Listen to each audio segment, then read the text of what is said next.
After years of SEC dominance, many believe that the Big Ten is ready to take over the number one spot, and no greater test of supremacy than what we're going to see over the next 6 weeks with the college football playoff and 4 Big Ten teams vying for a national championship. Welcome into the Big Ten Live Show right here at the Voice of College Football, right here next to Matt Zemek, of course.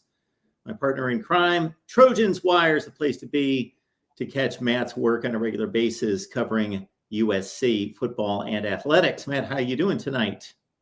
Okay, and just something to tie together my USC work and my Big Ten work. We just had receiver Kyron Hudson, entered the portal from USC. Penn State snaps him up. That news broke just about an hour, maybe 90 minutes ago. So Penn State gets a wide receiver for its 2025 roster. So I'm sure that the Nittany Lion fans who watch our Big Ten show here at the Voice of College Football are very happy. Now, from the USC side of things, Kyron Hudson did not max out in 2024. He was part of an underperforming group, but Penn State needed a guy with high-end potential, and Kyron Hudson definitely fits that. So like if I'm a Penn State fan, I'm saying, hey, this is a guy who can be really, really good. And if you recall from this past season, Kyron Hudson's the guy who, against LSU, he dropped the cans of corn, but he made 2 amazing one-handed catches. So, like, he is capable of brilliance. And it's just about, can he be consistent? Can he make the routine plays? Like, before we came on, Justin Jefferson just dropped a can of corn touchdown for the Vikings against the Bears. So it's like the easiest pass from Sam Darnold you'll ever see. And Justin Jefferson just flat dropped it at the 5-yard line. Excuse me. That's what we saw from Kyron Hudson this season at USC. He did not make the routine plays, but he made the amazing plays. And so Penn State definitely has to feel good about its upgrade, and it comes at USC's expense. Yeah, one thing lacking from the Penn State offense this year, even though the change in offensive coordinators with Kotelnicki coming in, doing all sorts of yeoman's work and lifting the status of the offense overall and explosive plays, still not a dynamic receiving core when the tight end's the best player, but that will pay off hopefully for Penn State in 2025. Kyron Hudson again, USC to Penn State. Glad you brought that up.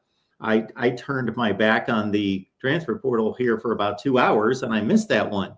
But we join you every day with a transfer portal update, folks, at noon Eastern time. But I did miss on that one.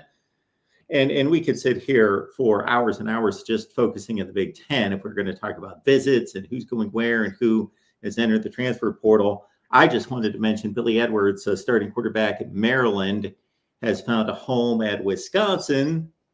Now, they had subpar quarterback play for sure. Tyler Van Dyke was injured against Alabama at the first drive of the game, and then Braden Locke never measured up to what they need running that offense. And so Billy Edwards moving from Maryland to Wisconsin, pretty elusive guy that's got skills. Could be a good quarterback. We'll see. Right now he's a marginal quarterback, but we'll see if the Wisconsin offense and what they would like to become does anything with Billy Edwards. Roman Hemby has been the number 1 back at Maryland for a number of years. He has entered the transfer portal as well. And then we wanted to get to the situation involving Bo Pribula of Penn State as well. We'll hit on Pribula shortly. Let's deal with Billy Edwards. USC played Maryland, so I watched that game. I could see some upside from Billy Edwards, and I think if you're a Wisconsin fan and you're trying to be optimistic about this, you're thinking, okay, he what he did at Maryland was not amazing, but it's Maryland, and you're hoping that Wisconsin has other puzzle pieces, other teammates, that the offensive line's going to be better. That was the Alvarez, Bielema, Christ backbone of Wisconsin. The offensive line has to be better. So in that sense, you're not going to place too much stock in the quarterback that you get, and you're hoping that Billy Edwards, if the offensive line does improve to the extent that it needs to, he could be really good. But in terms of Billy Edwards himself, I mean, I wouldn't say that the statistics are spectacular. And Maryland had its moments against USC, but it wasn't relentlessly consistent. I mean, Maryland won that game, but it didn't score 30 points. And that wasn't one of several USC games this season in which the offense, struggled and couldn't close the sale. It's not as though Maryland's offense was special. It was good enough to win. But with Billy Edwards, there's a lot of good and there's a lot of bad. And, so for Wisconsin to land on this as its portal quarterback, I think there's certainly a lot of room to do better.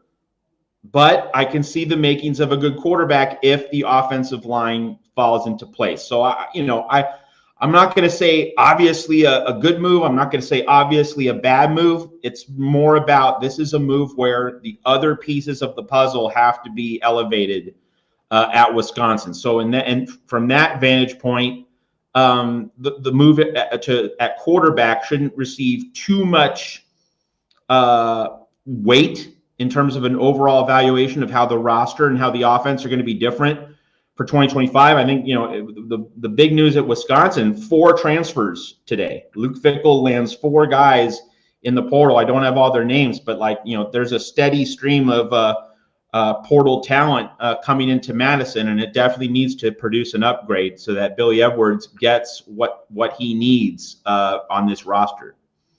I'm basically in the same place on Billy Edwards. I'll say it this way, that if Billy Edwards goes to Wisconsin and produces the same statistics that he did, as you see this past season at Maryland, with a league-leading 420 pass attempts that only produced 15 touchdowns against 9 picks and 63% completion percentage, then they are not producing the kind of pass offense that they need to be an upper echelon Big Ten team, and that's why Luke Fickell was brought to Wisconsin. Now, it is imperative that Luke Fickell and staff correctly evaluated this talent as being the guy that they would bring to Wisconsin to be better than what he could produce statistically at Maryland, and or whether they designate and put a lot of faith in them being able to elevate his play to that degree, or just that he is maybe one of 2 or 3 guys that they bring in to compete for the job and say, okay, strength in numbers,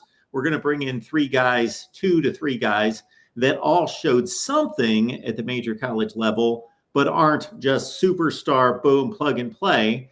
And the odds are that in that situation, one will prove to be to separate from the other 2 in August camp, and we'll have a good quarterback that we can have some faith in going forward. But man, the quarterback play at Wisconsin, it's never been great aside from 2011 with Russell Wilson. But of course, because they had such elite running game play with the offensive line and with just that string of elite backs, and then the front 7 on defense being top 5 to 10 quality in college football, they could lack on the outside and the perimeter on offense. And the defensive back play may not have been always stellar elite. It was good, but they would produce top 10 to 15 teams because they were so strong in those other facets of the game. And this Wisconsin team that we just saw the last 2 seasons under Luke Fickell was just pretty marginal at everything. No question. And I watched some of the Paul Bunyan game against Minnesota. That was a CBS game. And Wisconsin just looked ordinary. There was nothing physically imposing, nothing uniquely threatening. I mean, it was just a lot of 3-day-old oatmeal, just stale, stuck, and stifling. And that's just not Wisconsin. They're supposed to be moving you off the ball. They're supposed to be moving you off the line of scrimmage, playing with force, playing with authoritativeness. Saw none of that from Wisconsin this season. And what's curious, Matt, is the guy that they dumped, Paul Christ, he was the milquetoast guy. He was the guy that, okay, he would deliver the 9-4 season like clockwork.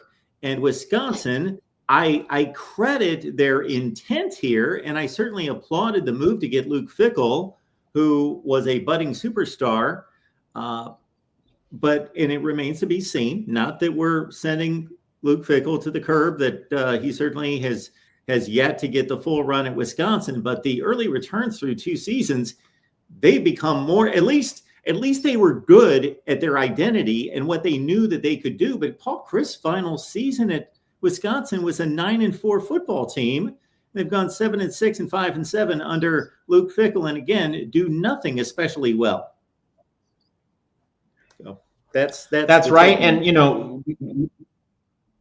and what's also surprising, and this is not going to be a new or fresh insight, but it's just worth kind of reiterating in terms of context, in terms of history. Luke Fickell comes from the Jim Tressel coaching tree. I mean, he coached under Tressel at Ohio State. You would think Luke Fickell, of all people, would value the smash mouth identity that Wisconsin cultivated and which was very much in vogue at the time when Fickell was coming through the coaching ranks under Tressel, under Mr. Sweater Vest at Ohio State. And instead, he rips up that Wisconsin philosophy and identity, and he goes air raid. Like it was as though it was Invasion of the Body Snatchers in Madison. Fickell went off the beaten path to do this. Like, this wasn't consistent with Luke Fickell's coaching history and his methodology. He veered off. Like, he was thinking he had to do something different, something that wasn't consistent with who and what he has been as a football coach. So it's not just that the approach hasn't worked. This wasn't Fickell ball, at least not the way we've known it. So that adds an extra element of surprise to how poorly he has performed.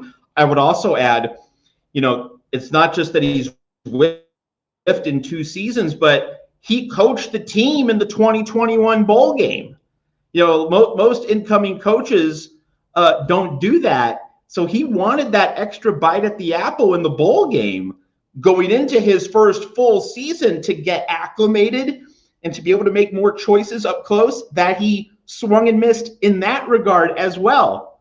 Just adds another layer to, just how surprised I am that Luke Fickell has whiffed this badly in his time at Wisconsin. A lot of familiar names in the chat. We appreciate you being here at the Voice of College Football. Please consider a contribution here. Super Chat's available. Venmo, PayPal, Cash App as well. And you see those links in the description section. And we appreciate you being here at the Voice of College Football. Matt and I talk Big Ten football every Monday night. So lock it in, mark it down, put it on the calendar, circle it, do all those good things. Monday, 9 p.m. Eastern Time, 6 Pacific. Jim is leading us into the next topic here. So the transfer portal is going crazy. We know that. Players all over the place. We have noticed players from college football playoff teams. However, unless 1 or 2 has slipped by me, which is certainly likely because they're at last count was like 1,600 players in the portal. Most of these, 99+% of these players from college football playoff teams in the portal, insignificant in regards to their playing time. They're guys that were just maybe contributing a little bit on special teams, really a non-factor. They could just move on to the next team, so forth and so on. However, we had our first splash of what could become an issue if not addressed going forward. So Bo Pribula is the backup quarterback at Penn State. So that tells us one thing. The backup quarterback is obviously the least important guy on the team until there's one play, and then he becomes the most important player on the football team because the starter is out. So he goes from being the least important because he never plays to the most important. However, so there's that significance, obviously, to any quarterback that leaves the roster, the number 2 guy. But Pribula is also a guy that comes in and has a lot of packages designed for him. And so he plays 8 to 12 plays per game for Penn State, not during garbage time, during meaningful time, red zone situations, short yardage, those sorts of things. And check out the conversation we had with Marty Leap of Penn State rivals and posted that a couple hours ago because Marty and we had a lengthy conversation about the new backup quarterback, Drew Aller, who has announced today that he's coming back for 2025. He was an anticipated NFL draft selection, but no, he's going to choose to come back to Penn State despite his elevated play this year. I think he sees an opportunity with Shadur Sanders and who am I missing? Carson Beck and some other guys. Cam Ward. Yes, Cam Ward moving on, that his entryway to become a number one quarterback selection is in the next NFL draft in 2026. So Aller comes back. And so Pribula sees that, okay, I wanted to compete for the job. I thought I was the heir apparent. And now Aller's coming back. So I want to hit the transfer portal. And the possible response for a lot of college football fans would be, oh, this guy's selfish. They're in a playoff run. He's hitting the portal. If you see from his post and you know anything about his background, he grew up as a Pennsylvania kid, always wanted to play at Penn State, played at Penn State for 3 years, has put in his time. And you can tell from the post on Twitter, on X, that he basically stated, this is a tough decision. I didn't want to do this, but any team that's in the college football playoff, their sights are on January 20th, possibly playing football until January 20th. So you cannot do both. And so something needs to be addressed here about the transfer portal window, Matt. Totally. Like, there's a limited number of seats on the plane. And if it sells out, you're stranded at the airport on Christmas Eve. I mean, that's the analogy. That's the metaphor, right? Like if you're looking for playing time as a QB1 in 2025, you have to jump on that plane. You have to get a seat while you can. So, people are going to say, okay, to Bo Pribula, you couldn't have waited one more week. Just be there for the game against SMU. Maybe you win, maybe you lose, but at least be there for that first round playoff game. I mean, you've waited your career to have this potential opportunity. So some people are going to be critical of Pribula, and I understand the criticism, in terms of the timing of the move. But yeah, like the big picture, folks, everyone watching here at the Voice of College Football, we should all be able to agree on this. We shouldn't be putting athletes in a position to have to choose between their team and between their future. Being able to get playing time, have a chance to pursue your career next season. This shouldn't even be a choice. And let's just go right to the heart of it, that in December, we already have the early signing periods. Like, coaches already have to deal with recruiting as it is. And now with the 12-team playoff, there's no 4-week break between the conference championship game or the end of the regular season and playoff football. Now that's much more compressed. And especially in Penn State's case, just 2 weeks. Big Ten championship game on the 7th, playoff game, first round game on the 21st. There's very little turnaround time now. So are we going to ask coaches to prepare for a playoff game and deal with the early signing period and deal with the transfer portal? And of course, all the while, it's the coaching carousel. Coaches are being hired and fired. They're trying to deal with relocation of their families, and it's before Christmas. Come on. Like, there should not be a December transfer portal window. It should just be in the spring. And full credit here. There's a really good blogger, college football writer. His name is Tim Thomas. He's the founder of the Virginia Tech-based Tech Lunch Pail website. Really good, really smart, does a very thorough job. He told me last night after the Pribula news broke, you know what we should do? This is Tim Thomas of Tech Lunch Pail. He said, we need to turn this into a situation where spring ball, instead of being a March, April activity, becomes a late May, like right before Memorial Day, mini camp. And that way, if you do that, you have a spring transfer portal window where you make commitments, you sign, you enroll for the summer or fall. You become an enrollee for the summer at your new school, but the coaches can acquire players and they can get their new rosters onboarded in April, early May, and then you have spring ball late in spring, not at the beginning of spring. It's at the end of spring. And late May is still spring. It's going to be hotter than than early April, but it's still spring. Like you're not really fudging in that regard. It's just late spring instead of early spring. And that is the workaround for this, that you just have one transfer portal window each year. It's in the spring and it precedes spring ball. Like that's the adjustment that needs to be made. Coaches need to be able to acquire their players and then have spring ball with those players. And so Tim Thomas's idea of turning spring ball into a mid to late May activity, that makes it all possible. Because obviously the conflict is, if you just have a spring portal window under the current structure, that's after most teams' spring practices, if not all teams' spring practices. And coaches obviously want to be able to get their new players into spring ball. So that's what you do. You switch the timing of spring ball, spring practice, put it after the spring portal window. That solves the whole problem because there's just no reason for players and coaches to have to make these big decisions so quickly, right? Coaches are moving around. Players are trying to figure out, the moving targets, all these moving parts. It's insanity. And we saw that story over the weekend, or I presume most people have seen it. But if you haven't, here at the Voice of College Football, let's reinforce this.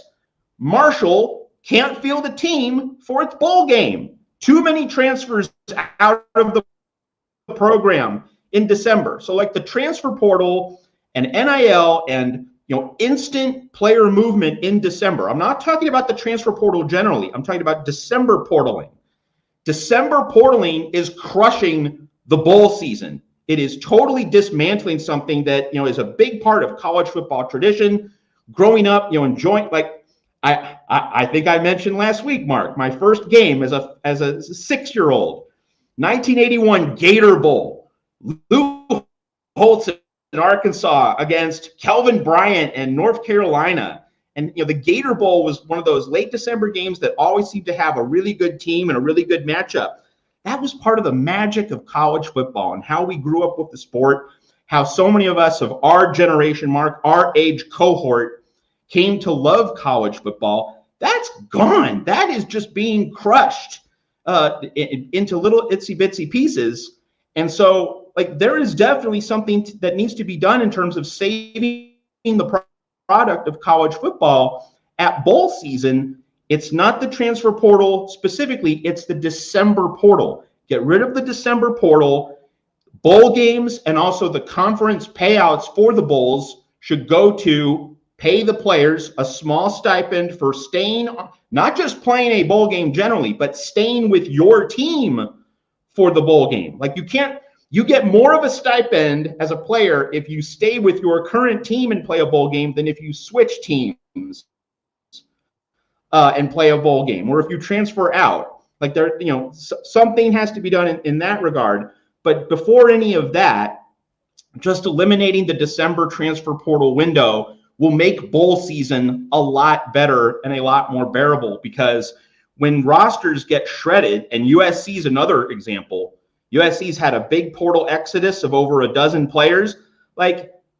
Just how big a deal is that Las Vegas Bowl against Texas A&M? I mean, it's just hard to get up for these games when these rosters are so hollowed out. So there are just some very obvious fixes that are just right there.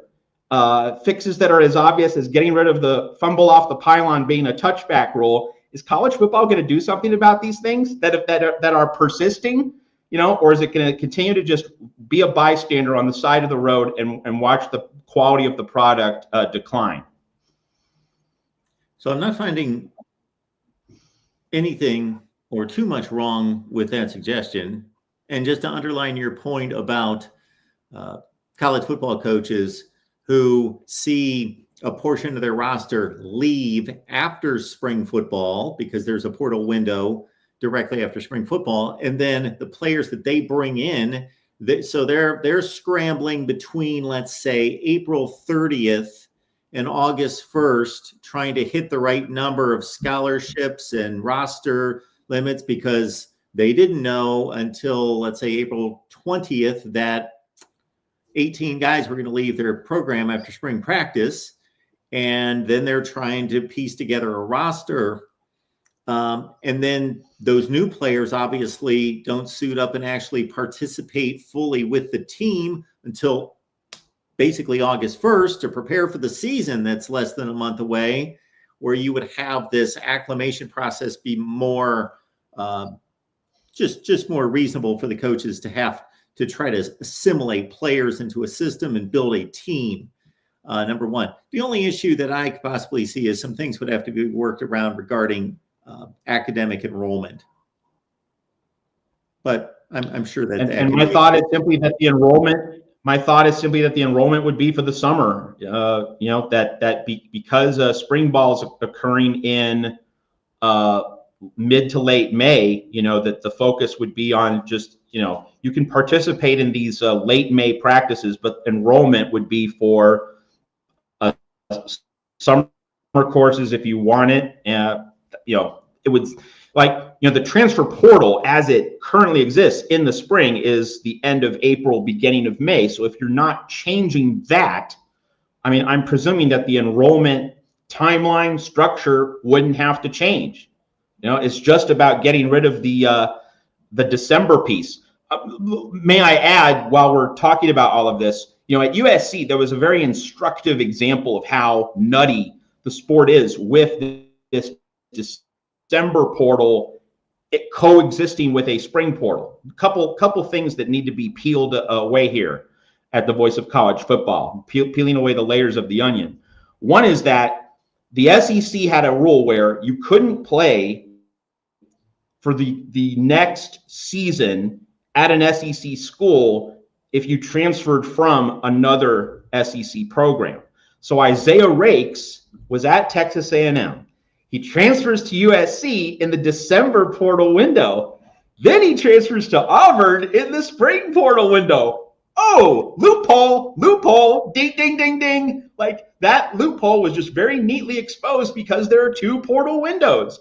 If you get rid of the December portal window, you can't exploit that loophole. Now, of course, the other solution would just be to close the loophole in terms of guidelines that you can't transfer to one program and then make your way back to the SEC 3 months later. We could debate that. But the point is, a loophole was exploited.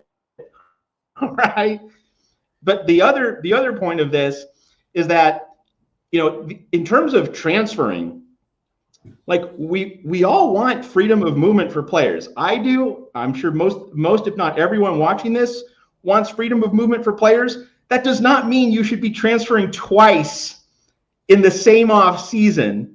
That you go to one program, to claim that you're committed, and then 3 months later you're decommitting and you're going somewhere else.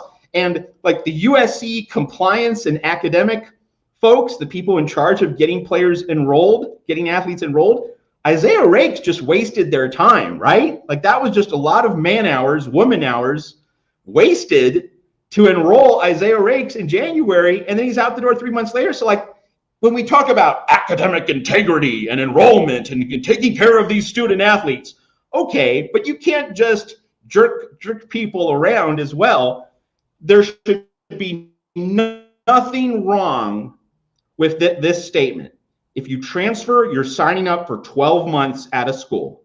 That is not an unreasonable, excessive, smothering, draconian demand of an athlete. This is a big choice for you, the athlete. So once you make the choice, that's your home for the next 12 months. None of this going to transfer here in January and going to get transferred there in April. Come on.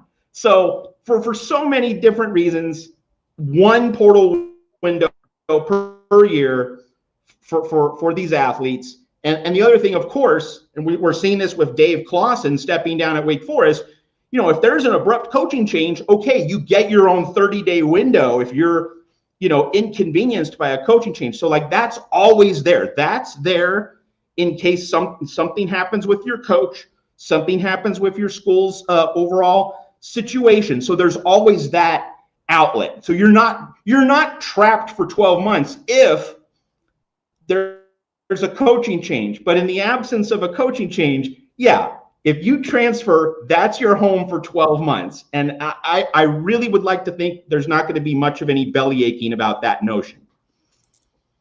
Matt? You're on it. I'm right there with you. And as somebody who loves and defends and fights for and stands up for all sorts of freedoms, whether that be freedom of speech, freedom of movement, capitalism, all these things, there do have to be regulations and guidelines and rails. It can't just be, oh, you can say whatever you want to anybody at any time, da, da, da, da. It can't be that you can just do whatever you want. No, freedoms within a reasonable construct. And in this case, you bring up a great point, because for the first 3 or 4 years of this transfer portal, what we did not see until this time last year were players that would leave their team at the conclusion of the football season, transfer in December to a school, go just, as you just mentioned, waste a ton of people's time, all sorts of the coaches, the coaching staff to recruit, to interview, to bring them on campus, the travel, the money, the university's money, all the academic advisors, the people that have to get involved. Caden Proctor, let's just use him as an example, the five-star who took Iowa to the brink of, I am signing with you on signing day. So he had already led them down a path to where he broke the entire heart of the entire state already a year earlier. Then what's he do? Oh, as soon as his Alabama football season's over, I'm coming back, and they roll out the red carpet. And you're also, from a football standpoint, you are getting in the way of another player or group of players at your position unit, where you are taking up a job during spring practice, and they are not giving reps to other players who will be participating and playing for them this following fall. And then suddenly you'd get to transfer, and you did nothing but exhaust their resources, their money, and gave nothing back to them. Absolutely, that should be done for sure. That's right. And, and we can be mad and angry and disapproving at these players, which, fair point if you want to be that. But the larger point and the larger discussion should be, we shouldn't allow this to be permitted within the structure. It's just like writing a good rule book for on the field. The rule book for off the field should be very clear. It should have guidelines so that athletes can't manipulate the system, and so that bad choices with bad incentives or bad repercussions, like Bo Pribula feeling that he has to bail on his teammates right before a playoff game, we can criticize the decisions themselves, and I get it, and that's okay. Like, you're not a bad person if you criticize the athletes for these decisions, because they do fall short of what we would like to think is a noble or honorable decision or commitment. But the main point that we should all be emphasizing is just create a system, structure, and process where athletes don't have to make these decisions, where it's not allowed, so it's never going to come up. That is getting at the root cause of a problem. It's not addressing the symptoms. You are getting at the root cause, and there's just no reason why college football writ large can't, just prevent these situations, these scenarios from happening. You get it at the root, and there's no reason why we can't get something done about it. Yeah, certainly don't blame the athletes. They're going to do what they're allowed to do. If my kids, when they were 10 years old, ate candy and ice cream for dinner, was it their fault? No, it was my fault. It was my fault. Absolutely. Disputed National Champions, folks. That's the book. We put the link in the chat. I just recommended, of course, I wrote it, so I'm going to recommend it. But, if you love college football and you're all college football nerds here with us on Monday nights, you're going to love this read. It's about the 1990s, but it's not just a historical book. Again, we put all the results and all the narratives and all the storylines up into the future, the BCS, the 4-team, the 12-team college football playoff models to see what it would look like. The link's in the chat. Exploring with Ben. Appreciate you being here. Telling everyone to please smash the like button. That seems like it doesn't matter. It's not a big deal. Who cares who smashes the like button? You're not stroking my ego or Matt's. No, this is about a YouTube algorithm. So here's the deal. Here's a quick study on this, folks, that if YouTube says, okay, 1,000 people watched this video, but nobody liked it, nobody commented, nobody did anything. People only watched it for 30 seconds. That is a much different evaluation for YouTube than if 1,000 people watched a video and they watched like 80% of it, they liked it, they commented, they were engaged in it. Then YouTube's going to say, you know what, the people that watched this video, they really liked it. So we're going to set it out into the jet stream of traffic and push it ahead. So please hit the like button, and all your comments help us out as well here at the Voice of College Football. All right, Matt, the Big Ten and the rest of college football goes into play. This is historic, what we're going to witness this weekend, folks. What we are going to witness starting in South Bend on Friday night, this is historic. A 12-team college football playoff with teams playing home games on campus. So my question to you, Matt, is the power brokers of this sport, the Big Ten and the SEC. There's going to be a lot of eyes and a lot of evaluation on who takes over this particular year, who shows to be better. What are your initial thoughts about Oregon's got a bye, of course. Then we got the other three in play this weekend, with Indiana having to travel to Notre Dame, Ohio State at home against Tennessee, and of course Penn State with a home game against SMU. Just in regards to, what are your overall expectations of this conference? Of course, for example, in Indiana, less expected. It would be a bonus if they did anything. But what are your thoughts about the conference and how well this conference needs to perform to meet expectations or show itself to be a challenger to the SEC?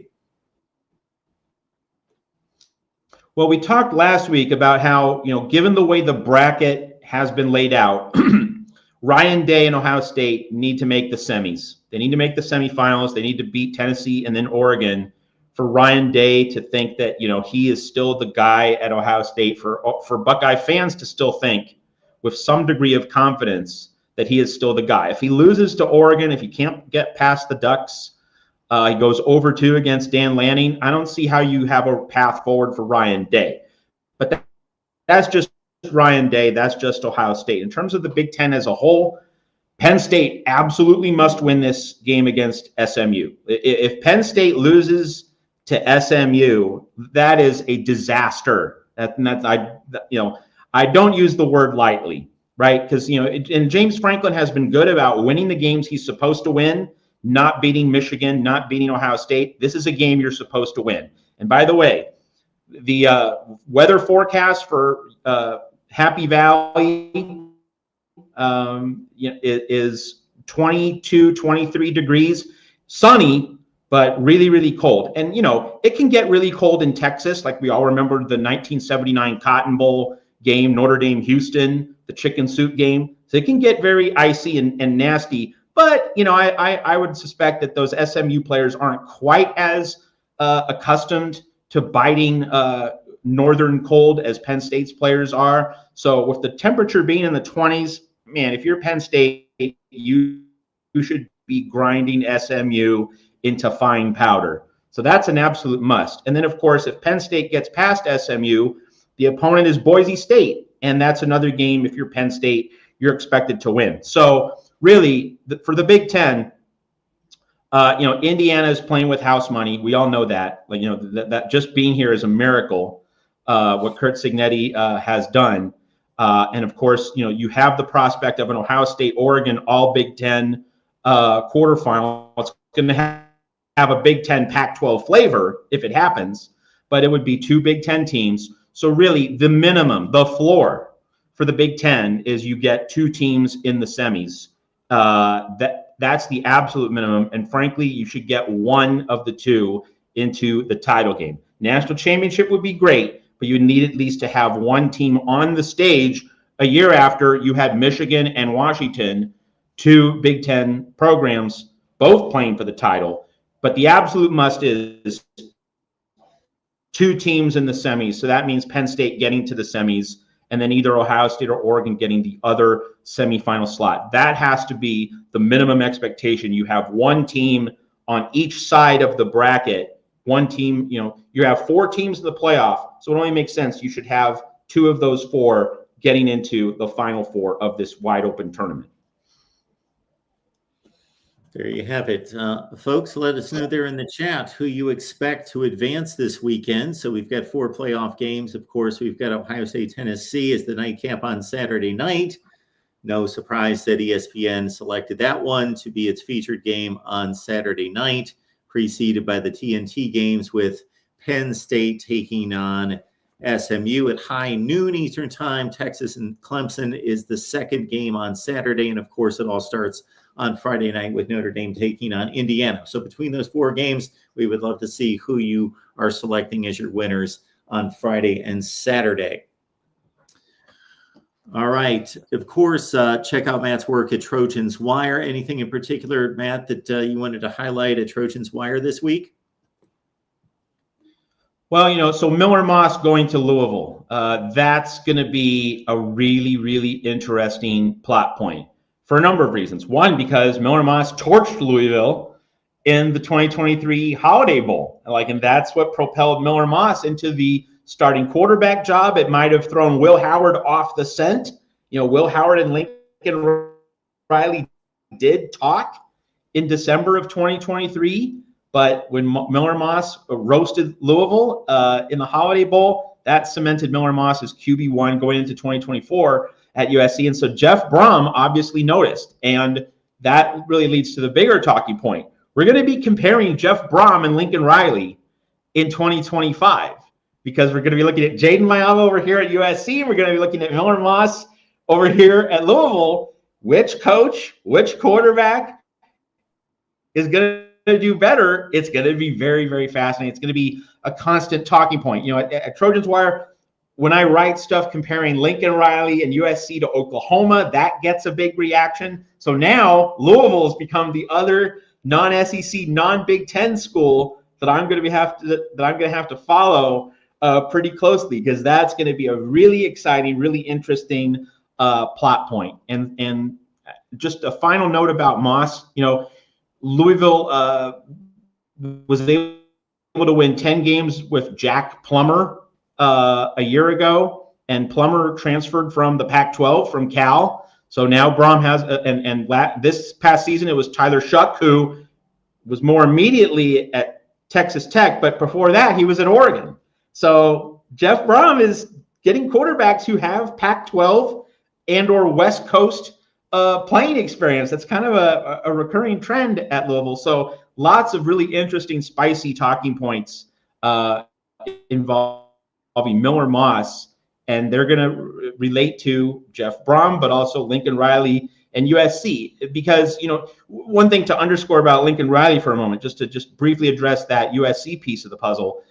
Lincoln Riley is a great play caller, but 2024 was easily his worst year as a play caller. So in 2025, does he get back on the beam? Does he get back in a groove? Or, having lost his fastball, is he not going to get it back? And so what Jeff Brom's doing with Miller Moss at Louisville, that's going to hold a mirror up to Lincoln Riley. It's going to create a comparison that we're definitely going to be following throughout the 2025 season. So that's a long ways away, but that's obviously an item of interest at Trojans Wire.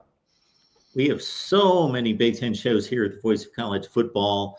On Tuesday, I get together with Corey Bratta from the Hawkeye of the Storm. That's an Iowa show we do at 5:30 Eastern time on the Iowa channel. That's followed by our buddy Justin Adams, who anchors our Nebraska channel with the Huskers show at 7 Eastern.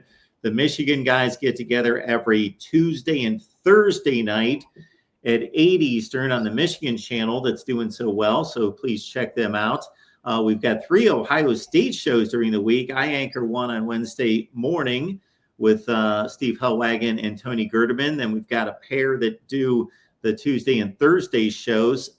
Garrison and Ryan doing a fantastic job on Tuesdays and Thursdays doing the Ohio State shows. So please check that out. Of course, Tim Prangley on the USC channel a couple of times a week, as well as Exploring with Ben and Spaz on the Oregon channel.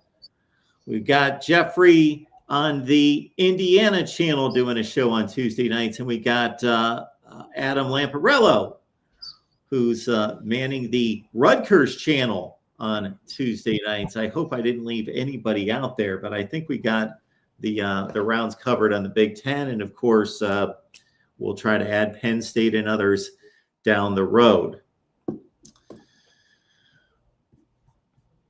All right.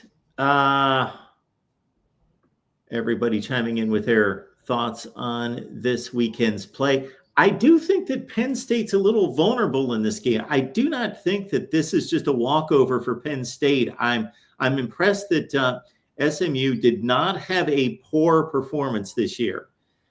2 losses to quality football teams by a field goal. They competed with everyone. No, did they have to face the high-end type teams that Penn State did, meaning Oregon and Ohio State? No, they did not. So they're going to be probably facing the best team that they've played this year.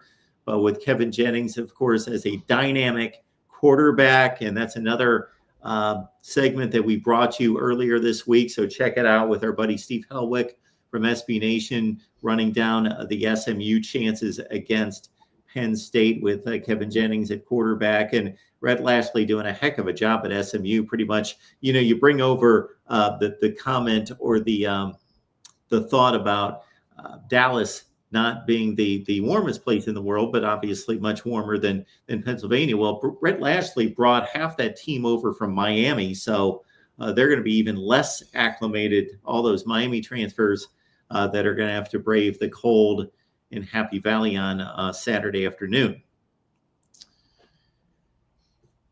All right. I think one interesting talking point, just in light of what you just said, is Oregon's speed definitely made Penn State's defense look slow, out of position in the Big Ten championship game, and it's just going to be interesting to see how this unfolds with SMU. SMU does have speed.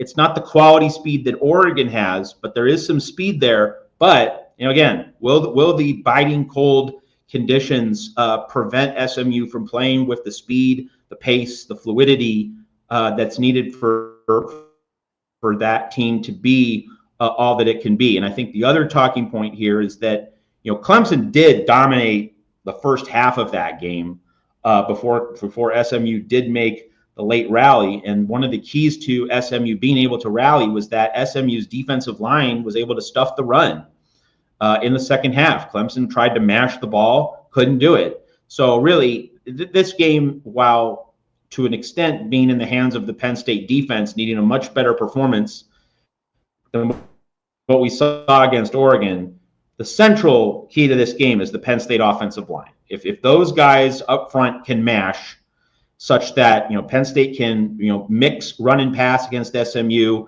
can grind out 4 or 5 yards when it needs to, Penn State should be able to do whatever it wants on offense. And you can see SMU's defense getting worn down as the game goes on. Now, if Penn State can't run the ball consistently against that SMU front, then we have a conversation. Then we could see a game that goes down to the wire and could be very precarious for Penn State. But one of the first games I watched, first football games I watched as a little kid was the Freezer Bowl, the Chargers Bengals 1981 AFC Championship game, January 10, 1982, and it was the warm weather team against the cold weather team, and you could tell right away which way that game was going, which team was comfortable in the elements. I mean, it might seem lazy, it might seem cliched, but I have to think that Penn State's going to just enter that game naturally more comfortable in that environment. SMU will need to show me something in those conditions. Man, I have not looked at the Vegas tote board in regards to national championship odds, but I could probably give it a pretty good run at guessing what that looks like. What is your own personal tote board of championship odds? And I don't know if you've made a prediction, if you're wanting to save your prediction for Trojans Wire. I certainly don't want you to spill the beans here if you have yet to make a prediction or don't or not making a prediction on this. But in regards to, how do you think that lays out in regards to your expectations of who should make a deep run and who's the favorite and so forth? Well, I have my own opinions about all of this, but in terms of, and I haven't looked at the national championship odds either. But I would have to think that Oregon is the favorite, and that's partly because of Georgia's quarterback uncertainty. It's also a product of Texas having to go into the first round and therefore having to win 4 games instead of 3. If Texas had beaten Georgia, I think Texas probably would have entered this tournament as the favorite, but I don't think you can do that. So I would just say, in terms of how the odds should stack up, it's probably Oregon 1, Georgia 2, Texas 3. I mean, that would be my guess without looking at any actual posted odds at any sports book. That would just be my guess.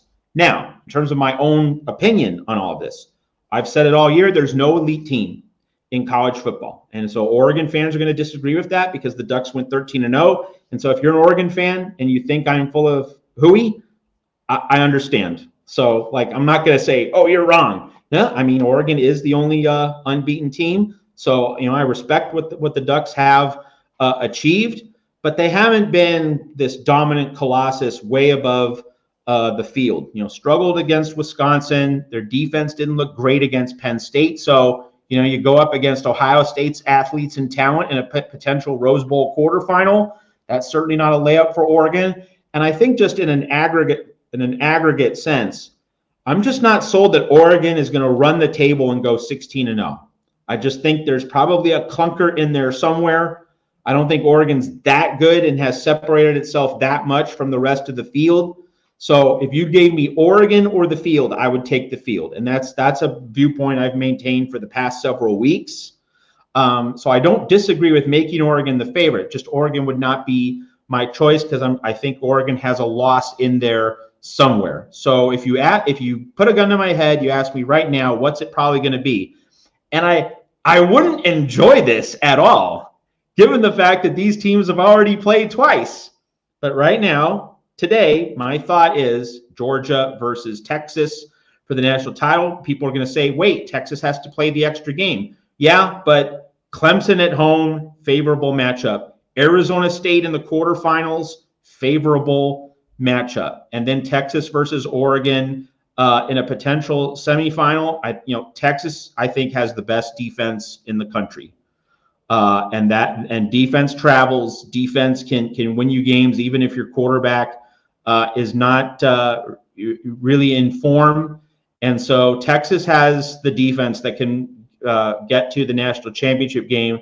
And in Georgia, it's not so much that I'm bullish on Georgia, though I would say that giving Kirby Smart, being able to get that first round bye really helps Georgia. They can plan more, they can rest more, and I do think they're better than Notre Dame. Notre Dame did not impress me when I saw them against USC. I think that's a team Georgia can handle. I think Georgia, I'm not sold on Georgia so much as I'm not sold on the teams that Georgia would play. Notre Dame in a quarterfinal, and then if it's Georgia versus Penn State in the semis, historically, that's a game James Franklin does not win. I do think Penn State beats SMU, and I do think Penn State beats Boise State as well, because those are games James Franklin's supposed to win. But is Georgia a game James Franklin is supposed to win? That's when you get into the big boy table, and James Franklin historically does not win those kinds of games. And so that's kind of the precarious aspect of this playoff, right? For you, Mark, and for everyone here watching at the Voice of College Football. A lot of betting decisions, or which way are you going to lean? In many cases, it might not necessarily be motivated by the teams you are sold on. You're betting, you're fading teams. You're not sold on certain teams. You're not sold on certain outcomes. And again, that's precarious, right? Because these teams are getting the top seeds are getting several weeks off. Maybe they play really well. Maybe they show something that we haven't seen this season, or they reach a level we haven't seen this season. So that's the ultimate takeaway. I think this is totally wide open. If Arizona State beats Texas, I would be surprised. I wouldn't be stunned, because ASU has had the time off, the rest, the preparation, and Texas's offense could certainly be creaky enough to not play well, leave the door open. Again, there's no dominant team. So I think any team is capable of having a really good or bad game. And I think when all of you as fans consider which team is going to win, which team is going to lose, it's not a clear-cut case of which team is better. It could be a case of which team's worse, which team is more likely to stumble, which team's weaknesses are likely to come to the forefront. And it's not just about an individual game, but it's also about winning 3 or 4 in a row, which is going to be needed. How are teams going to handle that gauntlet against high-end competition? And as Mark has said, this is history. We've never seen this before. How's it going to play out? I would not be too sure, to know how all of this is going to play out. So we're talking about odds. We're talking about betting. For me, like, the only first round game I'm pretty sold on in terms of exactly what's going to happen is Texas over Clemson. And I think like Clemson's not going to score. Like, that's my one take it to the bank lock of the week. Clemson's not going to score 20 points against Texas. Like, I feel 100% sure about that. The other 3 games, we'll see what happens. Yeah, so these national championship odds brought to you by FanDuel, and they basically have Oregon and Texas as virtually a dead heat as the favorites to win the national championship at plus 350 and plus 360. If you're unaware of what that means if you lay down a $100 bet, you will net $350 or $360 if that team goes ahead and wins the national championship, which for me seems like a bad play. Obviously, if the team wins the national championship, it was a good play. But I mean, in terms of the probabilities, that seems like of course it's a risk, but it just does not financially seem like a good play to only make $350 putting down 100 on Oregon against the field to win the national championship. That does not seem like a good play to me. Again, Oregon and Texas, a virtual tie in first. Georgia and Ohio State, a virtual tie for second. And I think what's weighting that down for Oregon and Ohio State, well, for really all 4 of those teams to a certain extent, is that the draw is so much better. That's why I think Penn State gets lifted to a certain extent. I don't know that Vegas really has much confidence in Penn State. They just have 2 games that they're going to be heavily favored in versus SMU and Boise State to start this entire deal out. And then you've got Notre Dame, which I would place maybe a little bit higher than Penn State. But anyway, again, Penn State could make it to the semifinals and nobody's going to bat an eye or give them much credit for that whatsoever.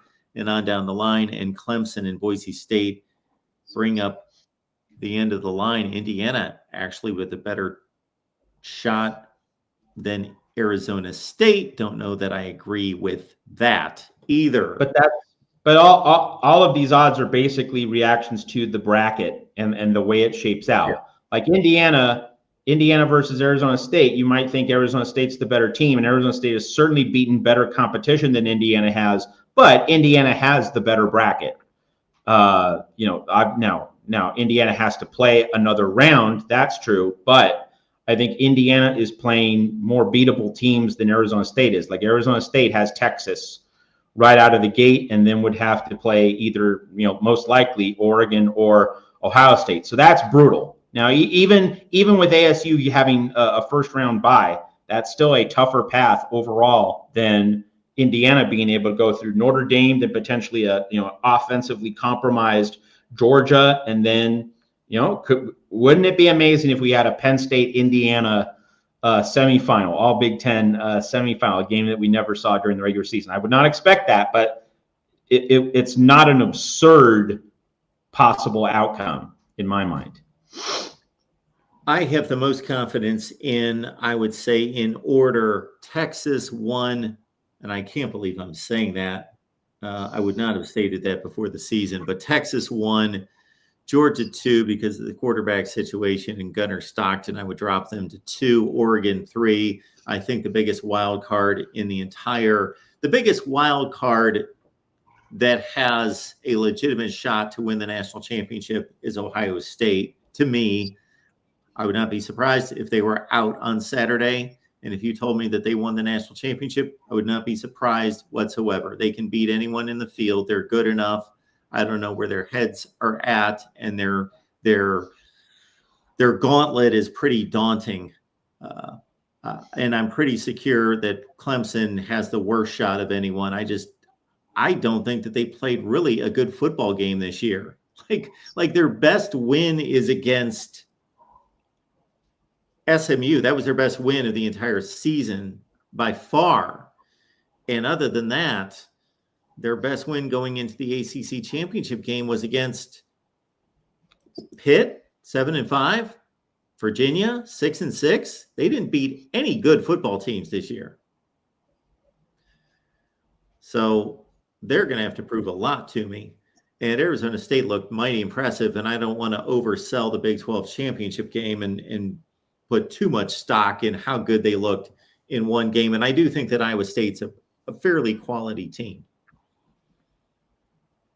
Yeah, I mean, how the Big 12 played out this year was just absolutely crazy. It was a totally upside-down league relative to what the preseason expectations were. So, yeah, it is hard to get a really strong feel for how Arizona State's legitimate achievements against the Big 12, how that's going to prepare ASU for the playoff and the matchups that are coming the Sun Devils' way.